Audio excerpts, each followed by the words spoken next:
Welcome to Hawaii's Best podcast, where we help you prepare for your next trip to Hawaii. Discover the experiences, businesses, and stories that make Hawaii the Aloha state. And now, your host, Bryan Murphy.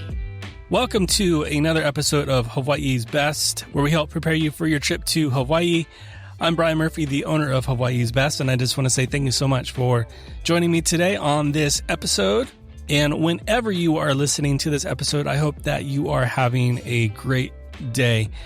A lot is changing and has changed in regards to travel to Hawaii, and I'm going to be unpacking that on a future episode, actually in just a couple days. So the date of this episode is June 30th, 2021. And in a couple days, I'm going to be releasing another episode that's just all about travel and how to travel to Hawaii. There's a lot of things happening coming July 8th, 2021 that you need to be aware of, especially if you live on the mainland of the U.S. But on this episode, I am joined with Joshua Martinez, who is the founder and director of photography for Hawaiʻi Media Collective, a media company based on the island of Maui. And in our conversation, we talk about Joshua's pivot and vision for starting Hawaiʻi Media Collective, or HMC, during the pandemic and what that was like for him, his wife, and his business partner. We also get to hear his heart and helping motivate others to jump in starting their business, but also to inspire young entrepreneurs who feel limited because of their age. We also get to learn about Joshua's journey from being born and raised in Puerto Rico to his move to Maui and how it was for him and his wife acclimating to the new culture. And towards the end of my conversation with Joshua, he offers some of his favorite places to eat on Maui, which is always super important, and how to support local when you're there. And also the current situation in regards to travelers on the road to Hana. The biggest thing being the problem with traffic and parking. So be sure to stay tuned for that. And also he gives a special offer to Hawaii's Best listeners that can be found at hawaiimediacollective.com/Hawaii's Best. So a little bit more about Joshua before we jump into the conversation. Joshua is an advertising and commercial photographer with more than 7 years of professional experience. Known for his product, food, and lifestyle work with some of Puerto Rico and Hawaii's top hospitality brands, which include St. Regis, Ritz Carlton, Marriott, Westin Maui, and Grand Wailea, just to name a few.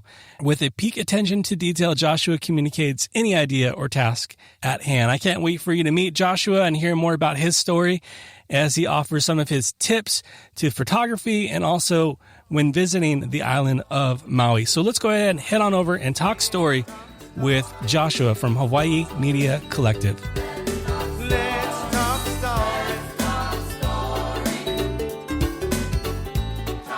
Joshua, thank you so much for coming on Hawaii's Best. How are you doing today on this Friday? It's a beautiful day out. Had my morning run, then took out my little guy for a walk, had my morning coffee, and we're set for the day. I got my green juice happening, so we are good to go. So you're on Maui, and love to hear a little bit about the story on, were you born and raised on Maui? Did you move to Maui? What's the story behind that? You know, it's interesting. I feel that, there are two types of people on Maui and Hawaii in general. There's people who were born and raised there, and there are people who landed on the island and stayed. And I'm kind of on that boat. I'm born and raised in Puerto Rico. In short, I was working for a photography company there. Oh, in Puerto Rico? Yeah, in Puerto Rico. Did good things for them there. The owner is a very good friend of mine.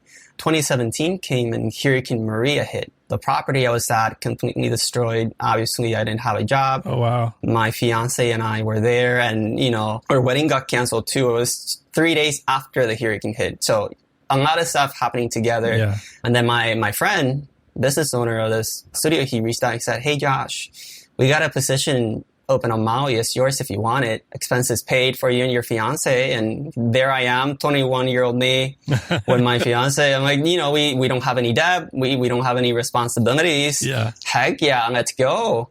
It was my first time in Hawaii, but it was my wife's first time traveling. She had done short trips, but nothing to that scale. So obviously a lot of changes. This all happened within a week and a half since the hurricane hit. Oh, wow. And, time difference, trying to find a place to rent, not having too much time to speak with people. So anyways, we made it to the island.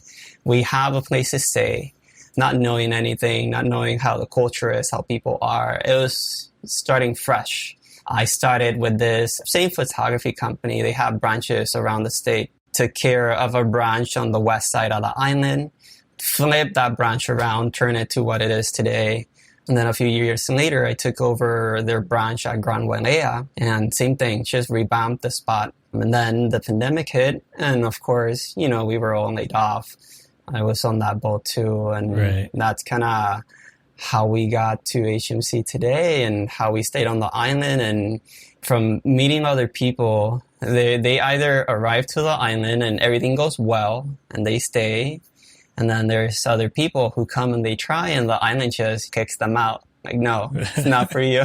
So thankfully we were on the boat that we're okay. Everything worked in our favor. And, almost 4 years later, we got 2 Maui-born babies. One Maui-born baby, second baby's on the way. Yeah, we're just beyond blessed to be here and call this our home. That's amazing. Going back to 2017 in Puerto Rico, obviously family was there. It's still there, yeah? Yeah, all of our family are in Puerto Rico. My wife and I are the only 2 this far away. So big change, but, we had their support. Ultimately, that was number one for us, and they just now have an excuse to come over to this side. What was that transition like? For us, coming from Puerto Rico, we have what we're used to, right? Beaches, sunshine, heat. Ultimately, we just miss food and people. Those are the 2 big things. It always comes back to that, right? Getting, food in Puerto Rico is way different than food here. Over there, it's a lot of spices, salty, a lot of pork, fried stuff. So coming to Maui and switching to fish and veggies, root vegetables, a bit of a transitional phase there, but our palates got used to it, and now I can't have a week without having some poke or something, some sirirahi. You said something interesting, and maybe as we kind of get more into this, we can unpack it a little bit, but moving to Maui, you made mention like sometimes the island will kick you out. Like maybe unpack that a little bit. What's kind of behind that? Yeah. So I guess each person kind of has their own twist of how things went wrong with them. Yeah. It's just, right? If doors open and opportunities come up in a way that positions you to be stable, and also that you're able to connect with the culture, right? You feel, welcomed by people around too. And then just through the people we met, coming over, not knowing the outs and abouts on the island, just having people that were so willing to share local knowledge on, hey, you should really do this. I remember even the first day when we got here, we ate at a restaurant called Kimo's, and I went to the bathroom and I said, wahine and kane. Yeah. And I'm standing there confused, like, where do I go? Because I didn't have any graphic. It was just a text. And then I go to one of the servers. I'm like, hey, I'm sorry. I want to go to the bathroom. I just moved here. It says this and that, where do I go? She's like, oh, you go to Kane. If you're going to live here, you got to remember all that stuff. Right. And, it's just small things that people are so willing to share to make things smoother for you. Like if you move to the island and you see that people come up, or people, come to your life that are so willing to do that, those are relationships that are going to really help you stay on the island. And as you're, open-minded to take all these things to adapt to them in respect of the culture of the island, then things are going to go smooth your way. But if you come and you're not as willing to adapt to change and adapt how things run on the island, that's when it can be a bit more, not so much in your favor. Same can be said, and as we get into this, for people just traveling for, a week or two on vacation or whatever. So I'm curious how you even got into photography. Something that not many people, well, some do, some of my close friends do, but not many people know. In Puerto Rico, there was one pioneer who started the film industry over there. His name is Juan Evigue, and he's my dad's grandfather. And in short, he basically brought one of the first cameras to Puerto Rico. Wow. And he created one of the first film firms in Puerto Rico. And he basically took care of kind of these short commercials in the old movie theaters. But what he's really known for is he made the first movie with sound in Puerto Rico, produced and created there.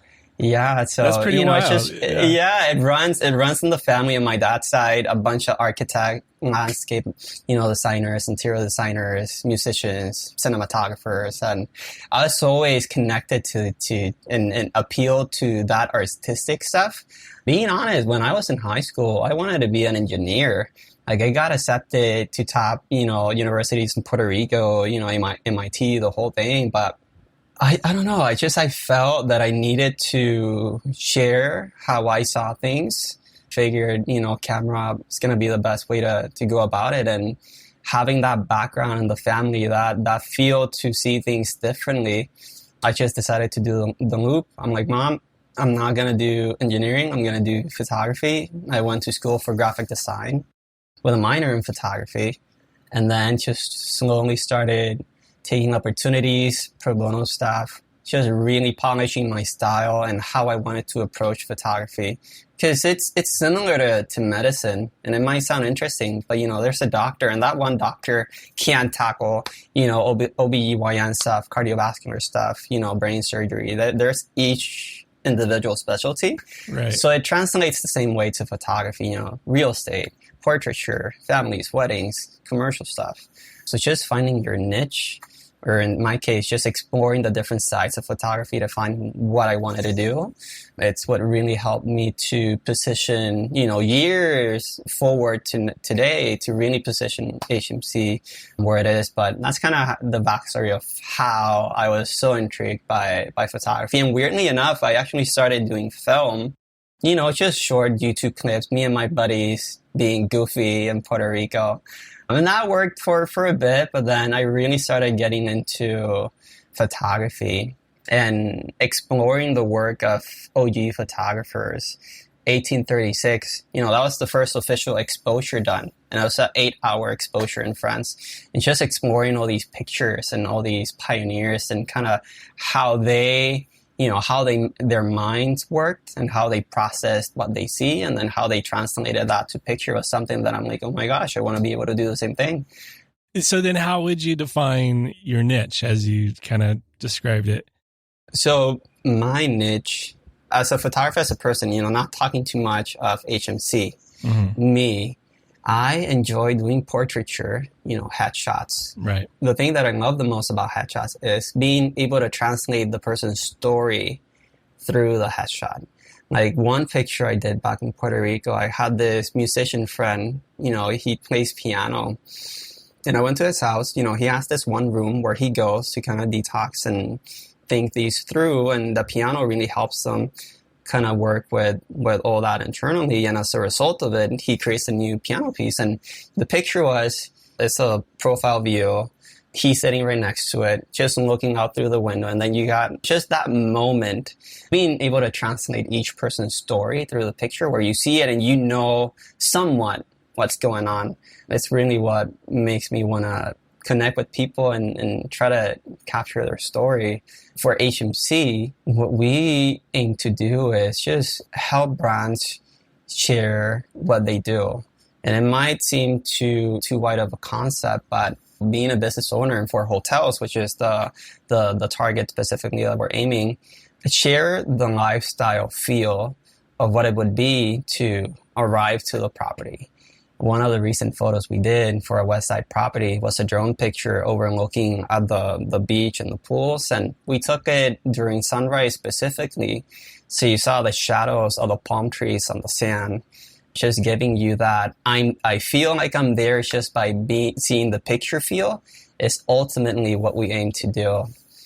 So with HMC, Hawaii Media Collective, there's a bit of a gap that I'd love to be able to kind of dive into. So you're working at these resorts. Love to hear just from your perspective, the pivot to HMC. Certain things happen for a reason. And when the pandemic hit, I was working with my former employer, and for that entire year, I was wanting to do the jump and do my own thing because I knew the potential was there. I knew the market space was there. It's just salary is good, commission is awesome, benefits, oh my gosh. How can I let go of that on Maui? It's so expensive here. I guess that thought as I had my first kid, if I do the jump, how soon will I start seeing revenue coming in? But they let me go, and I'm on the spot. And I'm like, okay, I gotta figure something out. I gotta do something. And I took a few months to decompress, kind of have a creative break, refresh the direction I wanted to go. And during that time, I had connected with a former coworker. His name is Sam Tiller. He's awesome. He's kind of my video guy. He oversees those operations. And once they let me go, I give him a call and I'm like, hey, Sam, they just let me go. Whenever they let you go, give me a call back and let's do something. And it happened. And we got together early April, May, and just started brainstorming. How can we create something? Like, obviously you're good at what you do, which is video production. I'm good at photography, engaging with people, relationship building. It's a good mix. How can we make it work? And June came around and we're like, okay, Hawaii Media Collective, cool. Let's basically create a space where local creatives can expand their talent and their passion for photo and video. But for us, we just wanted to create option for people coming out of state to here for corporate events too, or similar, to know that there's talent on the island that they can count on. Because during the time I was with hotels, I would see that most companies, they brought people from outside, which is fine. There's no bad in that, but there's so much talent here. Yeah. Why not support the island? And we wanted to create the opportunity for them to be able to do so, and to be able to promote local economy. We want to help the money stay on the island, right? HMC, it started different than how it is now. We started with the initiative of helping local mom and pop shops with content generation. So when the boom hit back, the touristic boom, they had content to show. Right. And we were thinking subscription-based services. And to anyone who's listening, if you taken this idea and go for it, do it. Protect me with commission. No, I'm kidding. But right, we started, we thought, okay, it'd be nice to help mom and pop shops.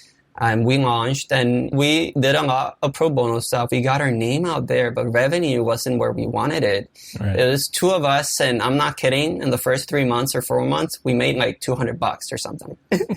Super low. Yeah. So we're like, okay, obviously this isn't working. Let's see what else we can do. Throughout that stressful time, like, okay, trying not to get discouraged. What way can we save this beautiful idea of HMC? Like, what can we do? Yeah. Where's the market void? And throughout that time, a few opportunities arose of working with hotels and helping them with marketing pieces.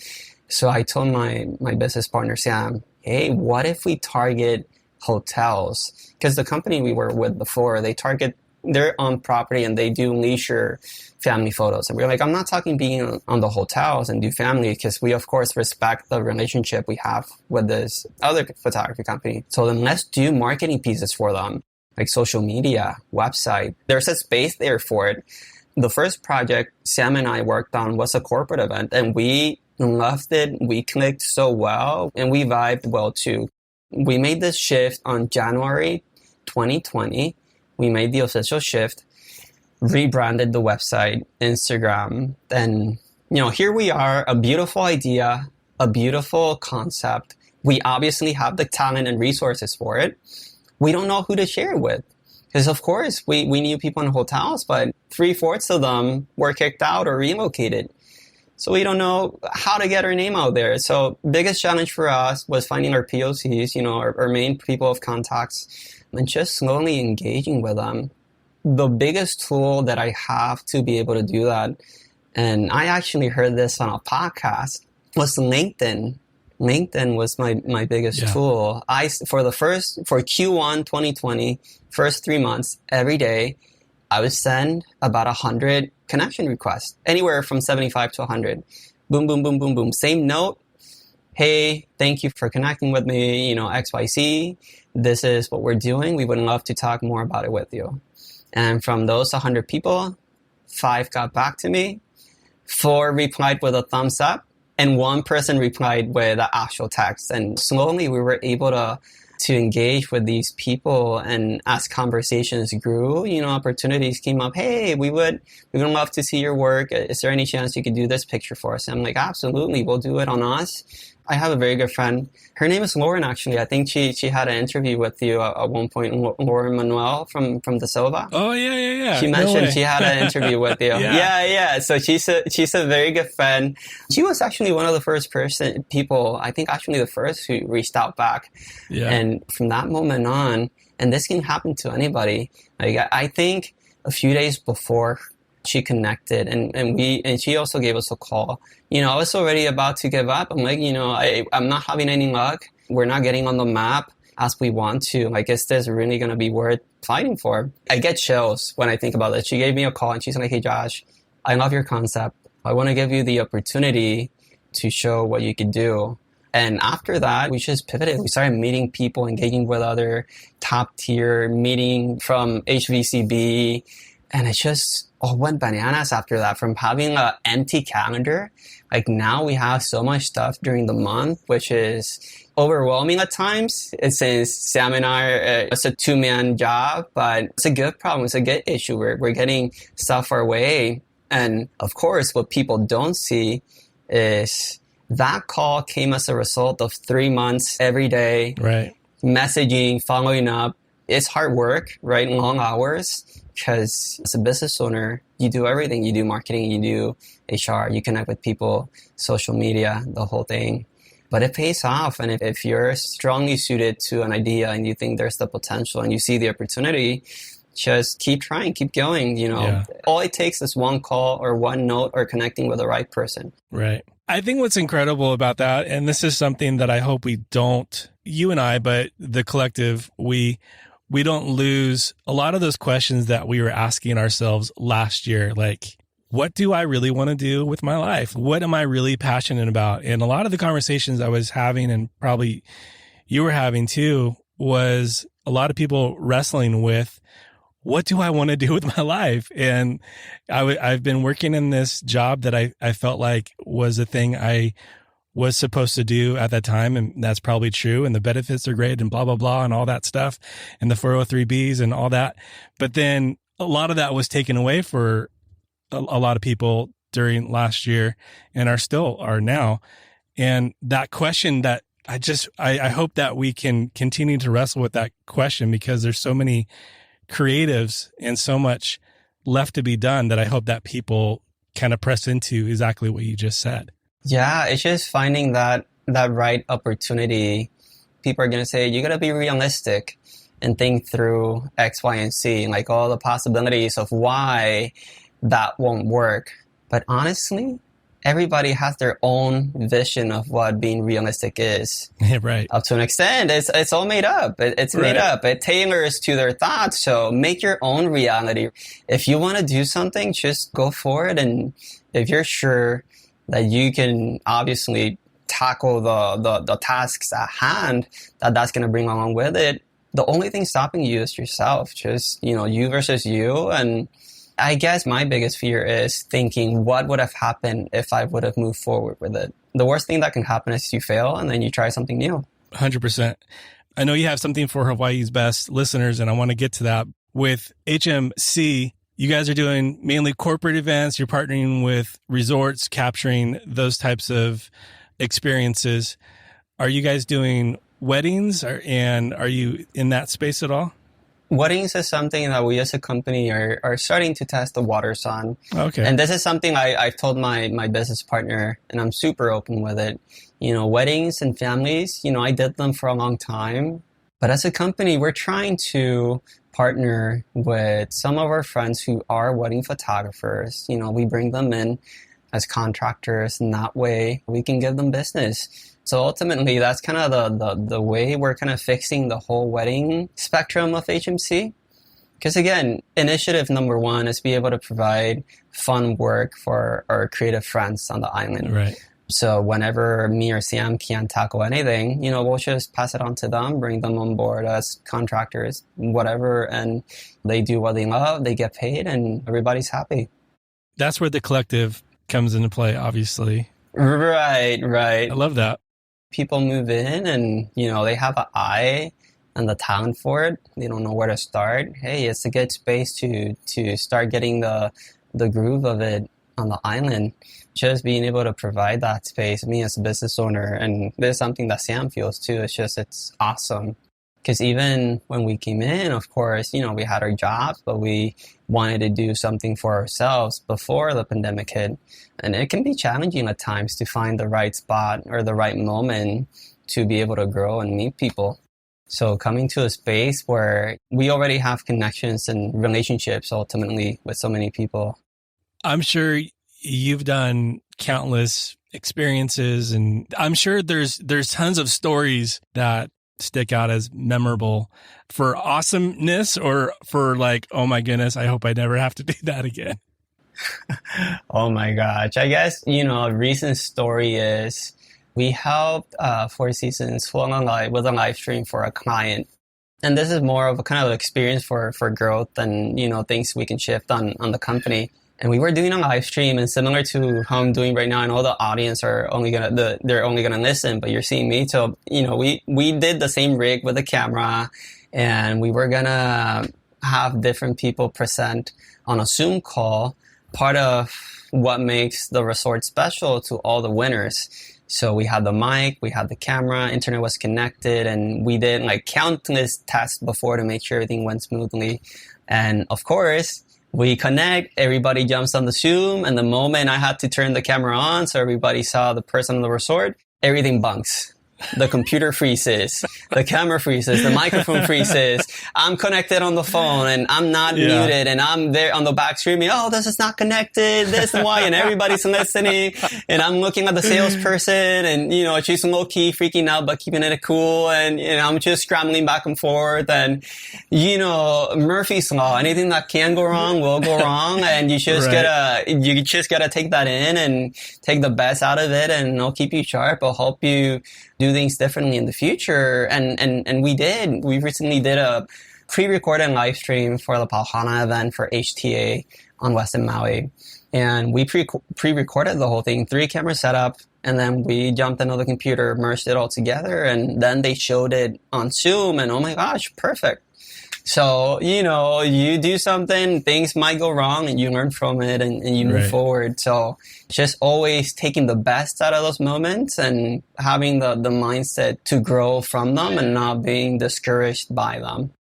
Recently, we posed a question like, what is one thing that you would want someone traveling to Hawaii to know? And there's the typical, don't honk your horn, don't do this, don't hike there, and stuff like that. And one of the ones that stuck out and I wanted to get your take on was, don't always have a camera strapped to you and always trying to get the shot. Like you're doing a hike to just get the shot and to just post it on Instagram or whatever social channel.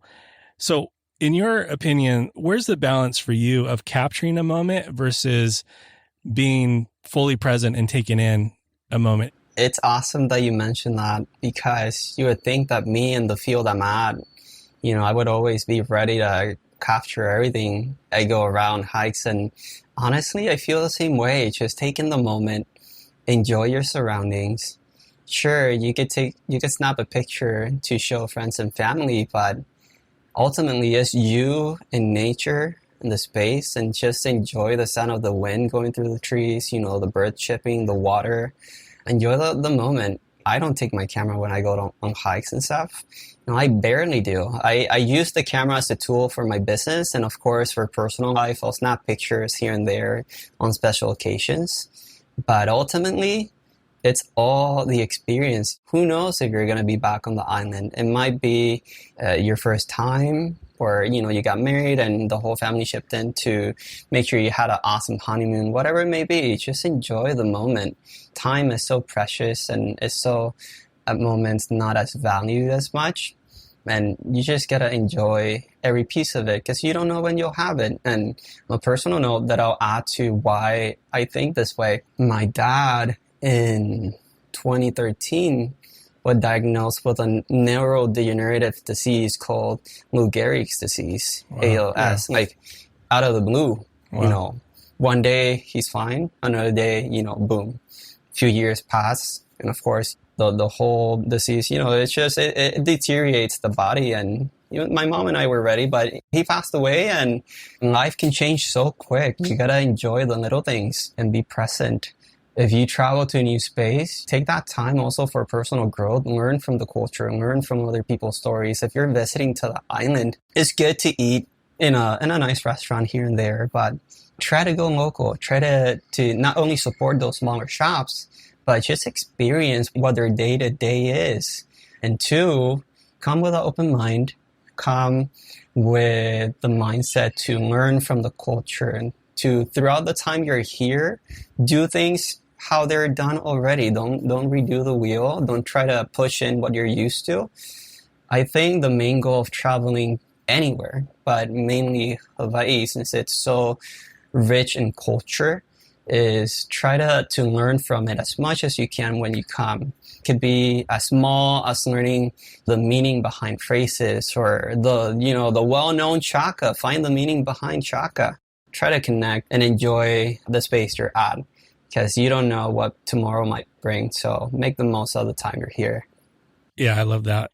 Most of us are traveling out there and we at least have our phones and we're, with family and we want to snap that moment. The best camera is the one with you. So what, if any, couple tips would you give someone or point them in the right direction? Like just to maybe get a better composition or something on your iPhone or whatever.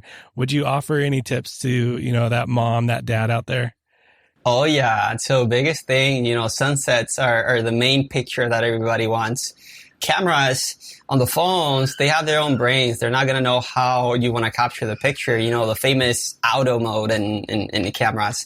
But iPhones and Androids have a cool feature where if you click on the screen, you're going to see a line pop up with kind of a sun icon. So you can click on it, hold it, and then push it down. And that's going to make the colors of the picture and the overall brightness dim down, the exposure. Click on it, bring it down, and once the picture of the sunset or sunrise, it's to your liking, let go and snap the picture.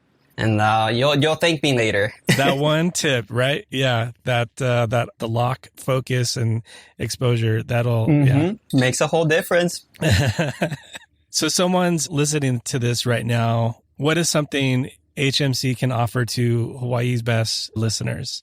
Yeah, so we're happy to offer, should you have upcoming wedding or an event, or maybe you are a brand owner and you need pictures and you have a product and you want to send them over, we're going to be offering a 10% off any project that you have, wedding related, product related, or you have an incentive trip, we'll give you that 10% off. Promo code will be HB2021, and then we'll move forward to taking care of you. Appreciate that. And yeah, definitely if you're listening, we'll link all that out. So be sure to look below this episode or go to hawaiisbesttravel.com/episode 68, and we'll be sure to link out everything there. Joshua, what's next as you're staring down, the next 6 months or so of this year, 2021? What do you see what's next for HMC? Being from Puerto Rico, a long-term goal has been to be able to do work over there and provide a space for my Puerto Rican friends who are also creatives.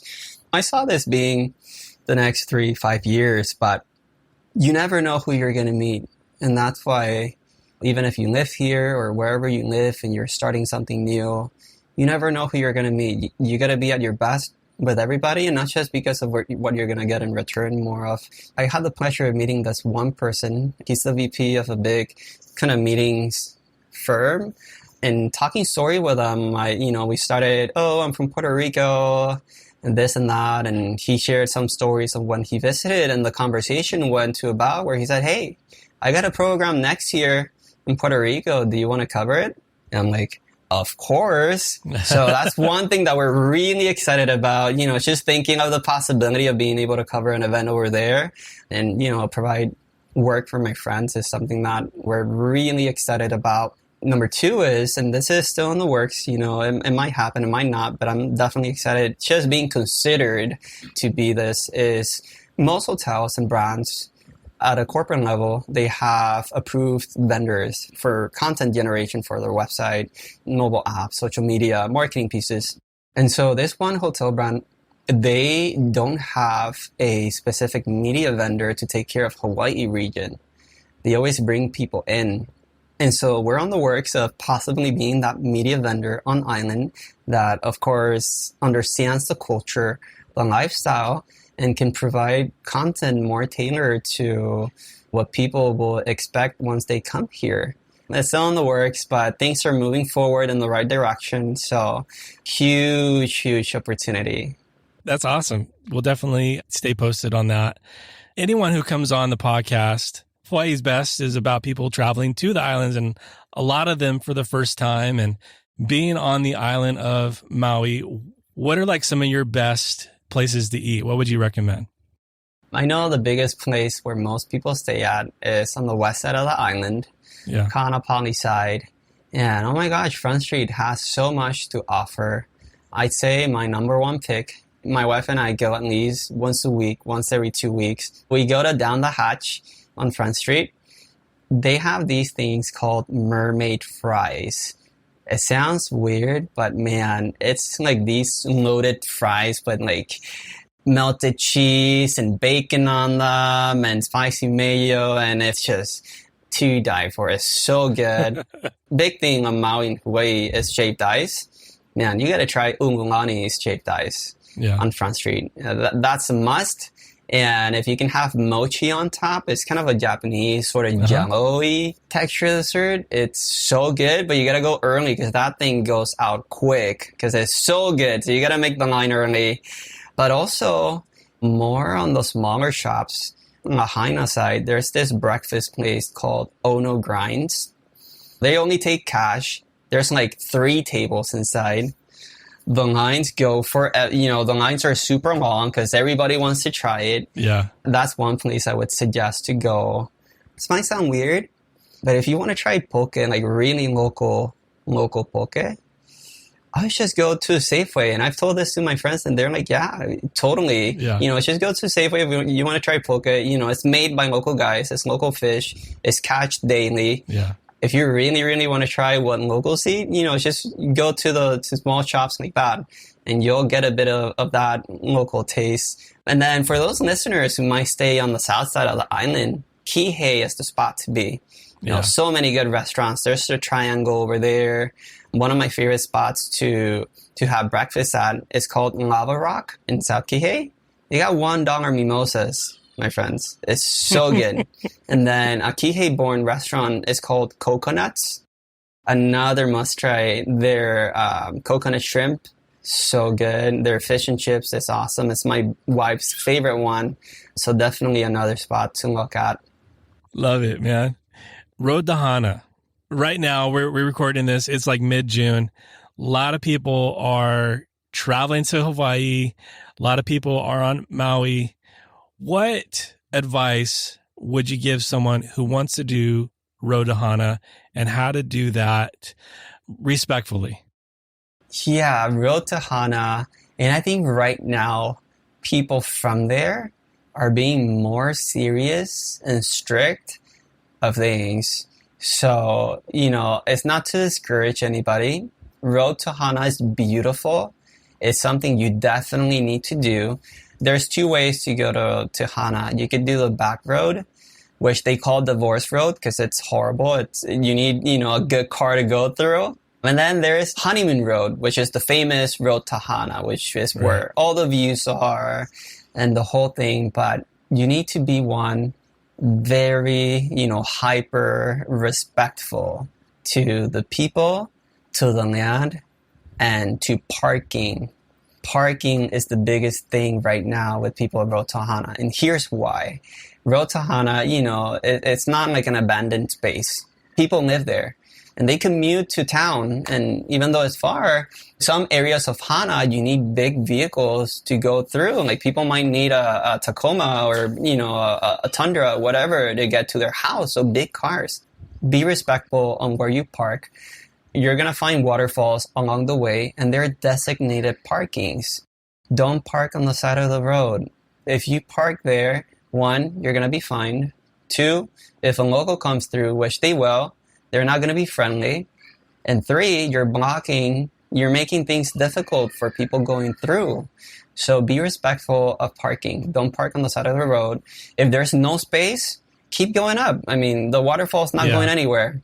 Come back down later. Even along the side of the road, you might get a turnout, but a lot of those turnouts are for emergency vehicles and utility workers. Yeah. So to, be aware of that as well. Right. And I've had the cases where I've been stuck in Hana for hours just because, either 1, there's an accident and cars park where they shouldn't have been. It makes things difficult for the ERT medics, whatever, to go through. Those turnarounds, some might be parking, some might not, because there's space intentionally created for these tour buses. They're these commercially licensed people who do tours around to be able to turn smoothly. And yeah, just keep in mind parking. That's issue number 1.